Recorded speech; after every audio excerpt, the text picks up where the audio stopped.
చిన్నారుల భవిష్యత్తుకు భరోసా కల్పించేందుకు కేంద్ర ప్రభుత్వం నూతన పథకాన్ని తీసుకువచ్చింది.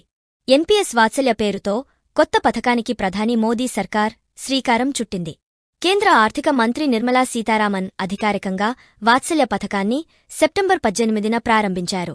ఆర్థికశాఖ మంత్రి నిర్మలా సీతారామన్ ఈ ఏడాది బడ్జెట్ సమావేశాల్లో వాత్సల్య పథకాన్ని ప్రకటించారు.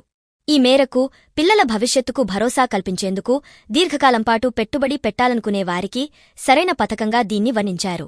ఈ సందర్భంగా బుధవారం రోజున ఈ పథకాన్ని లాంఛనంగా ప్రారంభించనున్నారు. ఎన్పీఎస్ వాత్సల్య పథకం ప్రారంభోత్సవ కార్యక్రమాన్ని దేశవ్యాప్తంగా దాదాపు 75 ప్రాంతాల్లో ఏకకాలంలో ప్రారంభించనున్నారు. వీడియో కాన్ఫరెన్స్ ద్వారా కేంద్ర మంత్రి దేశవ్యాప్తంగా స్కీమ్ను ప్రారంభించనున్నారు. కొంతమంది బాలబాలికలకు అక్కడే వాత్సల్య ఖాతాలు తెరిచి permanent retirement account number, membership కార్డులు అందజేయనున్నారు. అలాగే స్కీమ్కు సంబంధించిన ఆన్లైన్ పోర్టల్, బ్రోచర్ని కేంద్ర మంత్రి నిర్మలా ఆవిష్కరించనున్నారు. భారత పౌరులతో పాటు ఎన్ఆర్ఐలు, ఓవర్సీస్ సిటిజన్స్లు తమ పిల్లల పేరున వాత్సల్య ఖాతాలు ప్రారంభించవచ్చు. ఏడాదికి కనీసం 1,000 రూపాయలు జమ చేసుకునే సౌలభ్యం కూడా ఉంది. గరిష్ట పరిమితంటూ ఏమీ లేదు.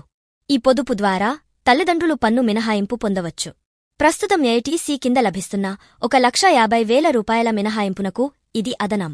సెక్షన్ 80 CCD 1B కింద 50,000 రూపాయల వరకు అదనంగా పన్ను మినహాయింపు లభిస్తుంది.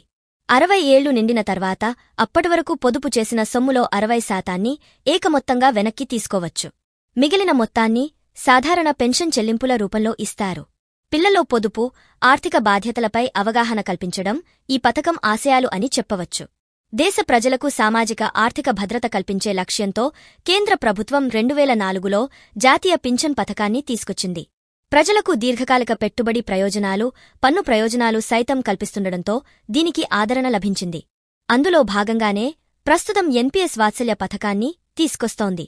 Public provident fund, Sukanya Samriddhi Yojana తదితర పథకాల తరహాలోనే దీన్ని తీసుకువస్తున్నారు.